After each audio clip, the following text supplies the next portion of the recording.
자, 오늘은 이제 오과 문법 공부를 해야 되는데, 오과 문법을 공부하기 앞서서 기본적으로 좀 알아야 될 것들이 있어서 이렇게 별도의 공부를 하게 되는 거야. 그게 뭐냐면 문장의 구조거든. 응?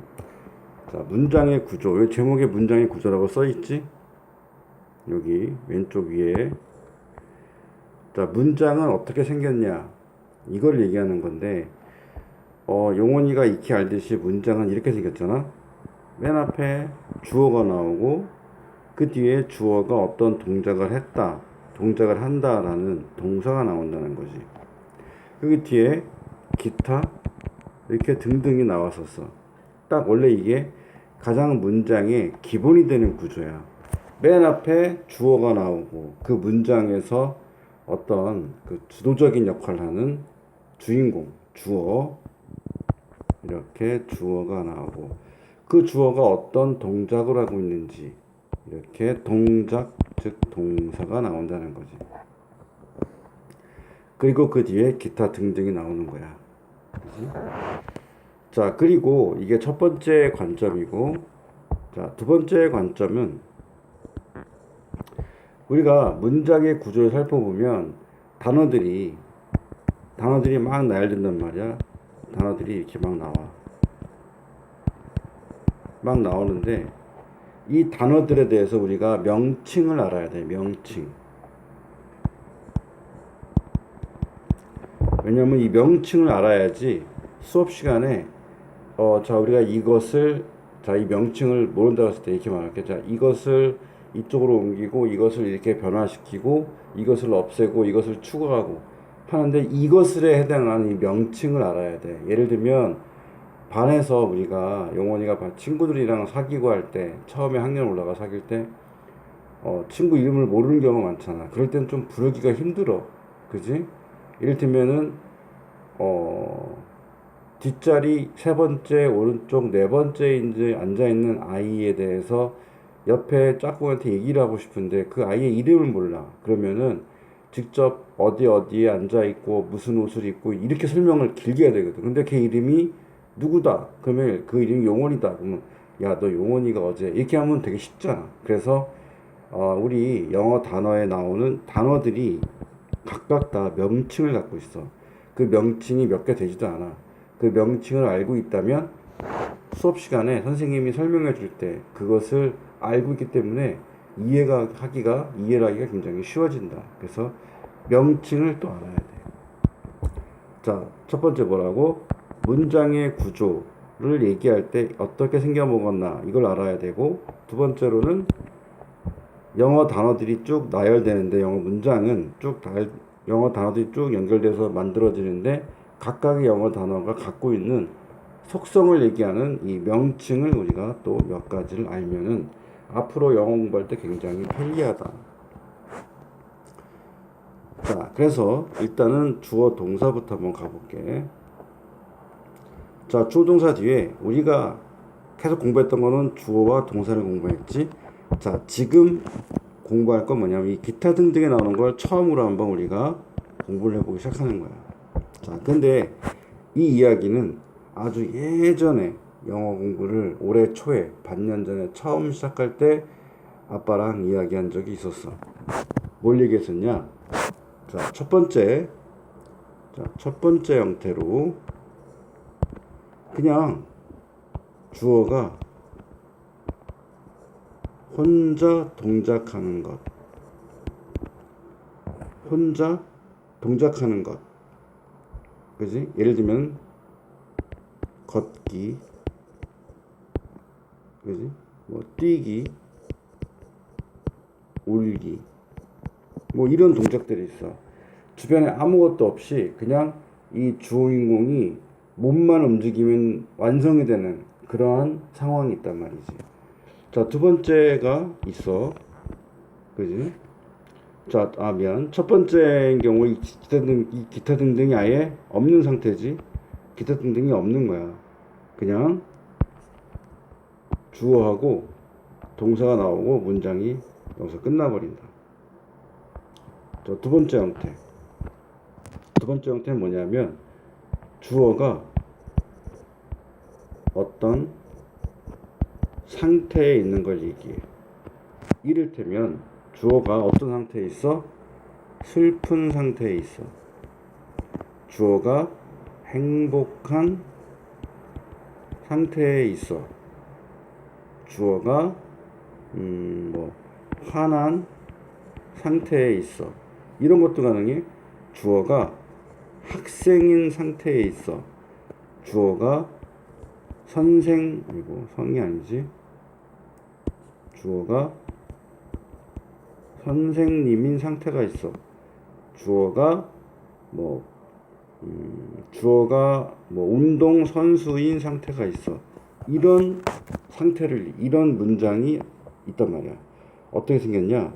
이거는 주어하고 동사가 나오고 뒤에 땡땡땡에 이 주어가 어떤 상태에 있냐, 어떤 신분인가에 대한 것을 꾸며주는 그러한 단어가 나와. 즉, 주어가 어떤 상태에 있는지를 보충해주는 거지. 보충 설명해주는 단어가 나온다. 보충해준다고 해서 그 단어를 우리는 보어라고 얘기를 해. 여기까지 했습니까? 자, 이제 그 다음 한번 가볼게. 자, 3번. 자, 이번에는 주어가 동작을 하는데 이 동작이 어떤 대상에게 영향을 미친다는 거야. 영향을 미친다. 자, 이를테면, 자, 형태는 이렇게 생겼어. 이를테면 어떤 게 있냐? 먹다. 자, 주인공이 이 문장 또는 이 상황의 주인공이 먹는다는 동작을 했어. 그러면 이 먹는다는 동작을 당하는 쪽이 있단 말이지. 이를테면 진격의 거인에서 거인들이 막 뭘 먹고 있는데 입안에서 막 피가 막 흘러나오고 막 뭔가 살점이나 근육들이 막 떨어진 것들이 막 떨어져 흘러 밑으로 입가로 막 흐르고 징그러워. 자, 그러면은 이 거인들이 먹는다는 동작을 했을 때 그 입안에서 막 표현하기 힘든데 아무튼 그 거인들이 먹는다는 동작을 당하는 대상이 있잖아. 바로 용원이 너 사람이 먹히고 있단 말이야. 그 대상이 있어. 주인공이 즉 문장의 주어가 어떤 동작을 했을 때 그 동작을 당하는 그 동작의 목적이 되는 그러한 단어가 뒤에 나온다. 주어가 나오고 동사가 나오고 그 뒤에 그 동작을 당하는 목적이 되는 단어가 나온다 해서 목적어라고 그래. 그지? 자, 이렇게 문장 구조가 있어. 자, 문장 구조는 1, 2, 3번 외에도 4번과 5번 두 개가 더 있는데 오늘은 거기까지는 안 할 거야. 여기까지만 하고 한 가지 추가를 하면 우리가 이 2번에 다시 돌아가서 봤을 때 자, 주어가 나왔지, 동사가 나왔지, 보어가 나왔지. 자, 둘 다 주어 S, 동사 V인데 이 보어만 한글만 쓰면 좀 어색하잖아. 그래서 자, 보어. 자, 우리 보어인데 기억 붙이면 보고 되지. 보고. 기억 붙이면 이게 돼. 보고. 그지? 보고 알지? 보고. 어떻게 생겼어? 배가 뿔룩 튀어나왔지. 이렇게 보고 배가 뿔룩 튀어나왔잖아. 그래서 우리가 보어는 표시를 C로 표시한다. 아빠가 만든 거야. 외우기 쉬우라고. 자, 그럼 목적은 어떻게 표시할까, 우리? 자, 목적어. 목. 5발음 내지, 오. 자, 목적어, 목. 5발음 내지, 5발음, 오. 그래서 목적어는 우리가 오로 표시한다. 결론. 문장 5가지 중에 오늘 3가지만 배웠는데 첫 번째 형태의 문장은 주어가 나오고 동사가 나오고 끝. 두 번째 형태의 문장은 주어가 나오고 동사가 나오고 이 주어를 꾸며주는 보충 해주는 단어, 즉 보거가 되는 단어, 보거 100% 튀어나왔지 C로 표시한다. 보어. 그리고 주어가 동작을 하는데 그 동작의 대상, 즉 목적이 되는 단어, 오로 표시한다. 목적어. 진격의 거인이 먹었어. 뭘 먹었어? 용원이를 먹었다.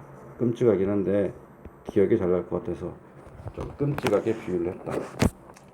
자, 이렇게 문장은 세 가지 형태만 공부하자고. 주어 동사가 있는 경우 주어 동사, 그 다음에 주어를 보충 설명해주는 보어가 나오는 경우 C로 표시하지.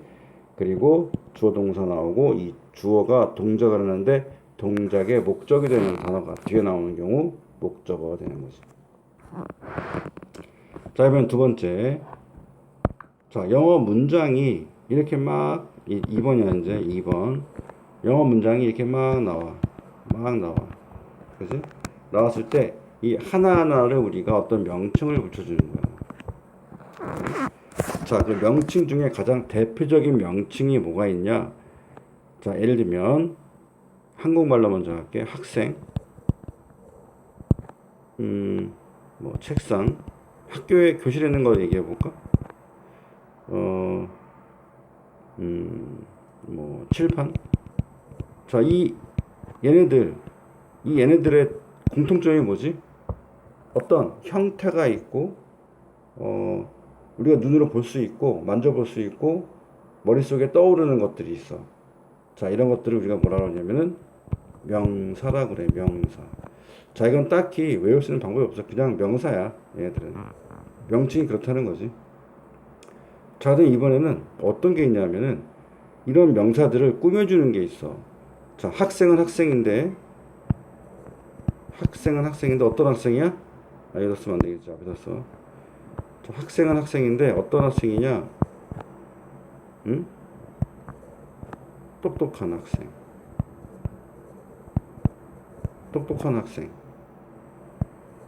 이런 거.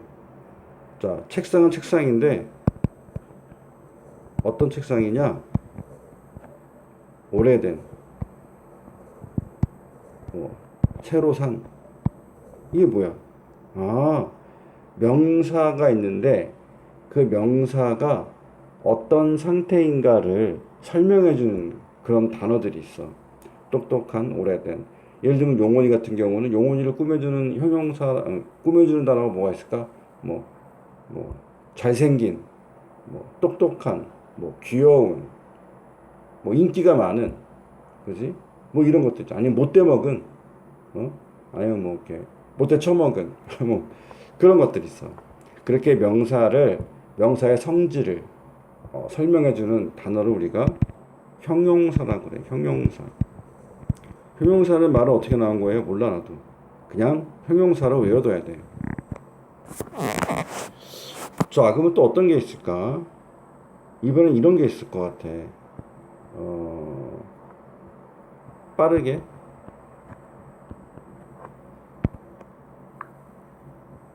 아이고, 왜 이래.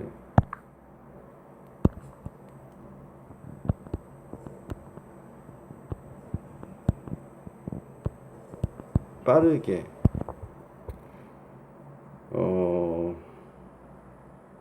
일찍. 늦게. 이런. 자, 이런 단어들은 어떤 특징이냐 하면은, 이런 단어들은 이를테면은 어떤 동작이나 어떤 상황들이 일어나는 것에 대해서 설명해 주는 거야. 예를 들면은 나는 걷고 있다는데 이 걷고 있는 상황이 전체적인 상황, 이 동작, 이것이 어떠하다, 빠르게 걷고 있다, 느리게 걷고 있다. 또 이런 것도 있어. 공부를 한다, 학교에 간다는 건데, 학교에 가는 이 전체적인 상황이 어떠하다, 아침 일찍, 저녁 늦게, 이렇게 전반적인 문장의 상황을 설명해주는 전체야. 이거는 아까 형용사는 자기가 꾸며주는 단 하나의 명사만 꾸며주는데 이렇게 전체적인 상황을 보다 더 명확하게 설명해주는, 그치? 이런 것들을 우리가 부사라고 그래. 부사라고 한다. 그지? 자, 오늘은 부사 이렇게 딱 하나 더 있구나. 자, 동작을 표현하는 굉장히 많이 쓰이는 단어가 있지? 뭐라 그래? 이걸 보고 우리는 동사라고 한다.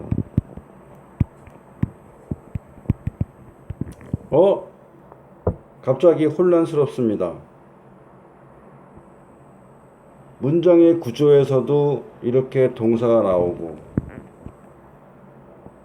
그 다음에 문장의 구성 요소인 명사형용사, 부사, 여기도 동사가 나오는데 이 두 개는 어떤가요? 그냥 같은 거야. 헷갈리지 마. 그냥 이 두 카테고리, 두 분류에서 같은 것이 나왔을 뿐이야. 그지? 자, 그리고 마지막으로 이제 추가로 설명을 간단하게 주자면은, 우리가 가만히 보니까 우리가 문장의 구조, 문장 구성에는 이렇게 대표적으로 명사, 형용사, 부사, 동사 이렇게 네 가지 정도, 물론 더 있는데 그건 지금 당장 필요하지 않기 때문에 빼놓을 거야. 보통 이게 이 명사, 형용사, 부사, 동사가 가장 많이 쓰이는 구성 요소인데, 문장을 구성하는 요소들이다. 근데 얘네들이 이제 이 위에 있는 문장의 구조에서 이제 각각 자리를, 얘네들이 이제 각각의 자리를 위치할 거 아니야. 자리 위치. 자, 가장 쉬운 거. 자, 이 동사 자리.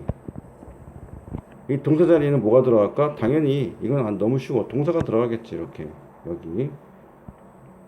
자, 문장의 구조에서 동사의 자리에는 문장의 구성 요소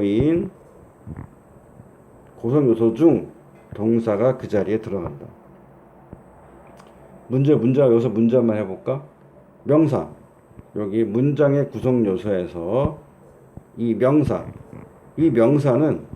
자, 여기 문장의 구조, 주어 자리, 동사 자리, 기타 등등 자리에서 들어가면 안 되는 게 어디지? 바로 요 자리야. 요 자리는 동사밖에 안 들어가잖아. 자, 그럼 명사는 어디 들어갈 수 있어?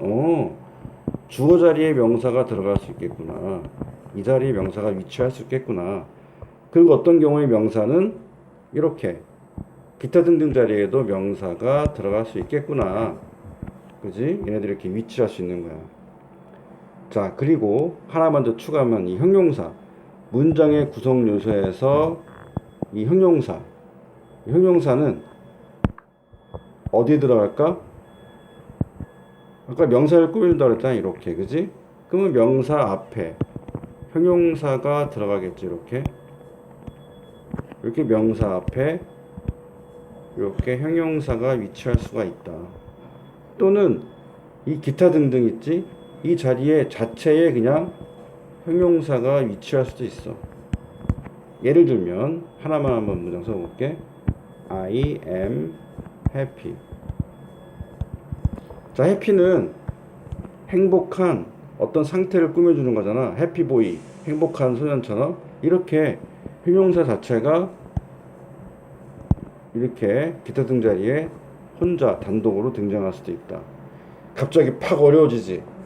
이래서 영어는 기초가 중요한 거야. 그래서 오늘 더 깊이는 안 들어가고 살짝 여기까지만 한번 맛보기를 보여줄게. 왜냐하면 5과 문법을 공부하기 위해서는 이런 것들이 좀 필요해서 이제 설명해 줄 때가 됐기 때문에 해주는 거야.